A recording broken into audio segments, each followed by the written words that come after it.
ตัดสินบัดนี้เพศชายนะคือเก้าทุกคนเลยบ้านบึงกับนายกโอ้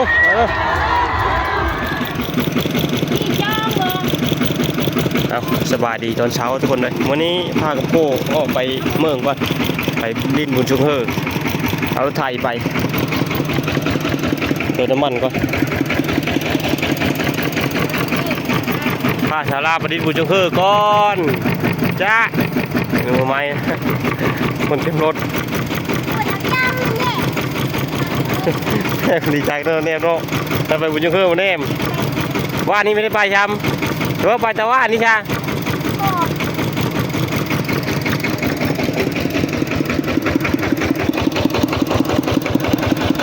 มาแล้วครับ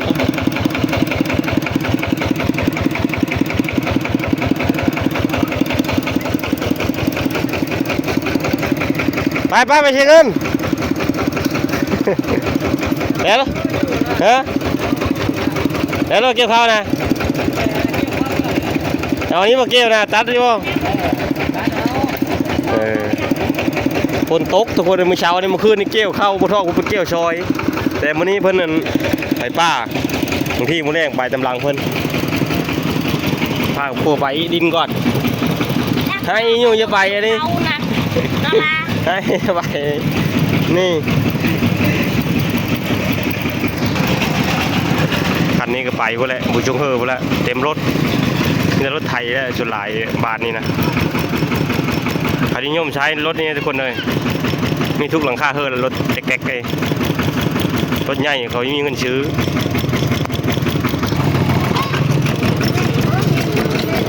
ออกเดินทางนะเรียแดดเข้าแห้ง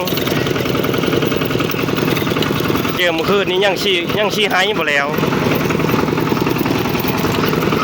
จ้างเป็นชั่วโมงนึง80 บาทเถอะ3 ชั่วโมง80 บาททุกคนจ้างเขาเกี่ยวเข้าที่เมื่อคืนนี้นะอันนี้โคจมอยู่บ้านเฮ็ดฟองแรงที่กายเนี่ยทุกคนเลยยังใช้ได้ปกติอยู่ได้น้ำบกเลยตอนนี้นะมันเป็นทับทรายเลยนี่ดินทมมดแค่นี้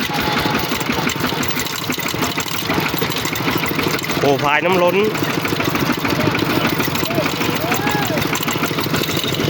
พอดีเขาอาบนี่นะ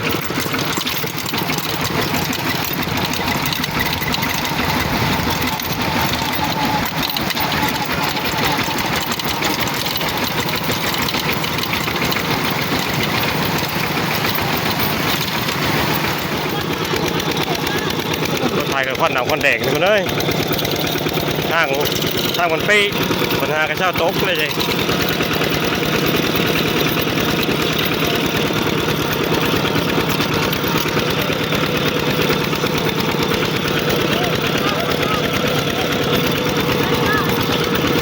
ย่อเครื่องทางกันแล้ว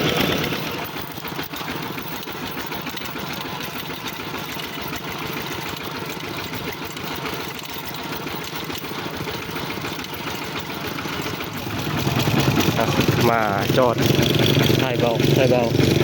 ดื้อแล้วล่ะดื้อแล้วรับมานำทางเฮ้ยเดี๋ยวมันกล้องเฮ้ย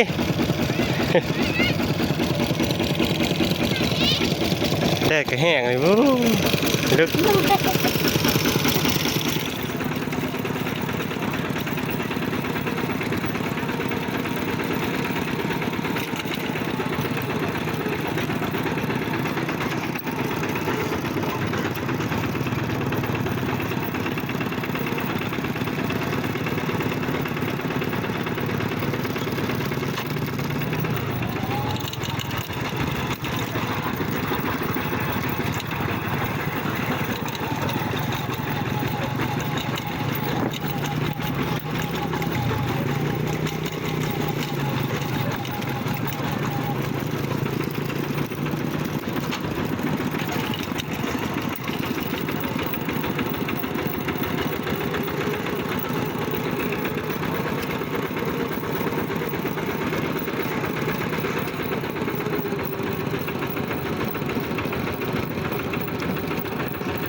ฮอดวันนี้ลง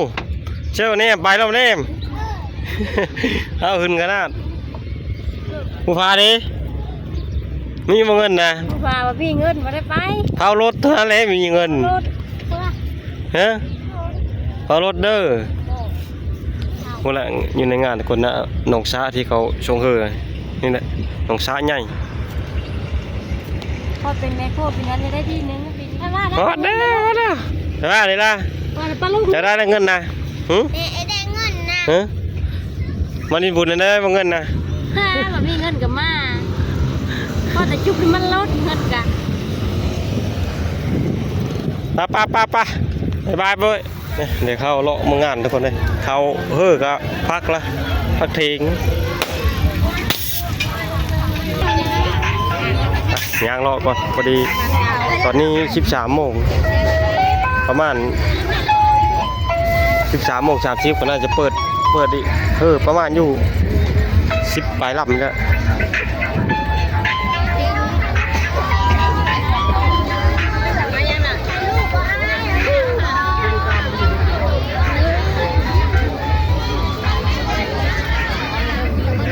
อันนี้เป็นโซนของกินขายของกิน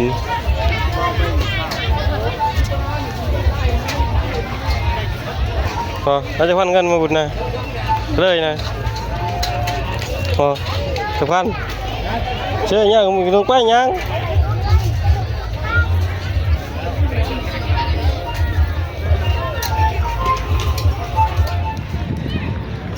นายกินไปแล้วบุบ่า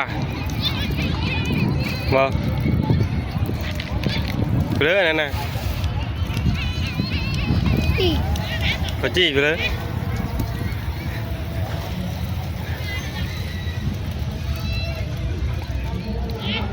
เดี๋ยวไปเบิ่งเขาชงเฮือกับคนเลยโอ้กำลังเอาเฮือขึ้นมาจุดปล่อยเลยกัดบอกมาไปมามันบอกไปมามันยืนตั้งตาที่ทองเพื่อนในชั้นการระวังจะมีตัวสองรับตอนนี้ต้องจับรถจับจุดยืนทีมาเพื่อนเขาจะหันที่นี่จับตาของเราทำประตูใหม่ตอนนี้หลังจะปล่อยออกมา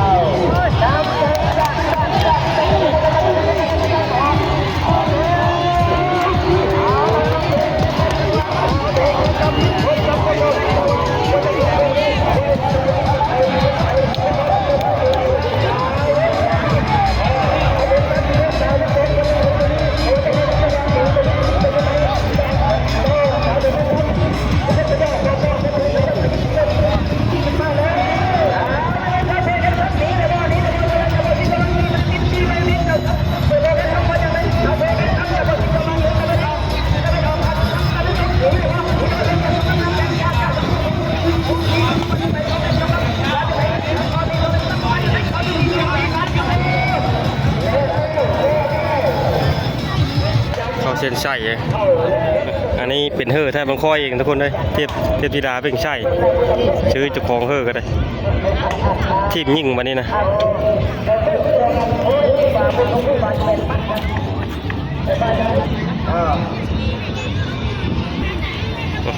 ทีมหนึ่งเขาขึ้นไม้อยู่ที่100นะแต่ถ้าเบิ่งคู่นี้ทุกคนเลยว่าผู้ใดจะเข้าเส้นชัยก่อน12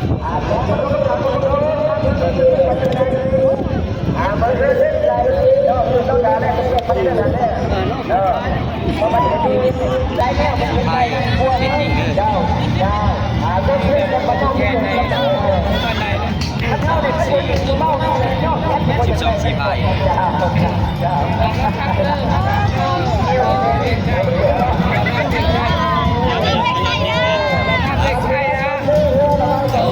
เอาชูเขาไม่กดเส้นชัยหมดไม่เส้นชัยหมด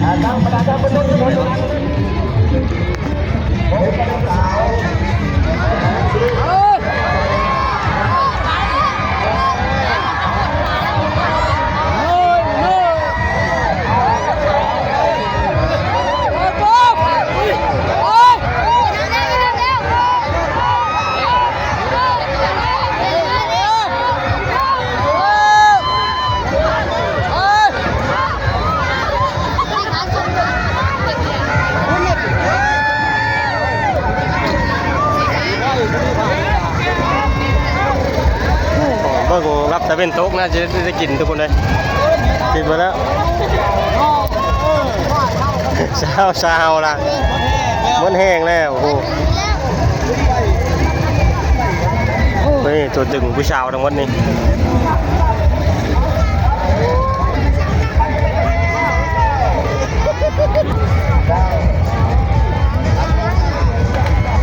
ตัดสินบัตรนี้เพศชายนะคือเก้าทุกคนเลยบ้านบึงกับนายโยนชิงแล้ววันที่หนึ่งบัตรนี้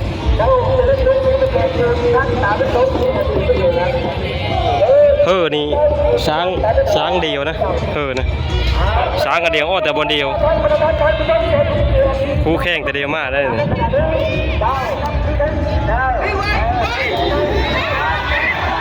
โอ้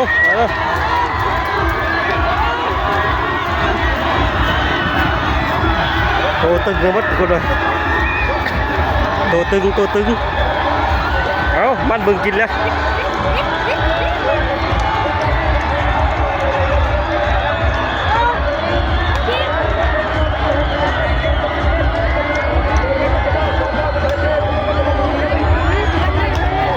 มันย้อนกินเรียบบอก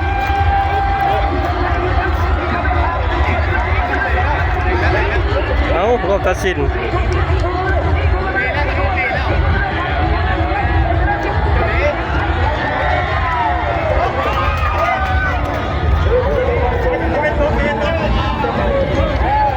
ถ้าทำการตัดสิน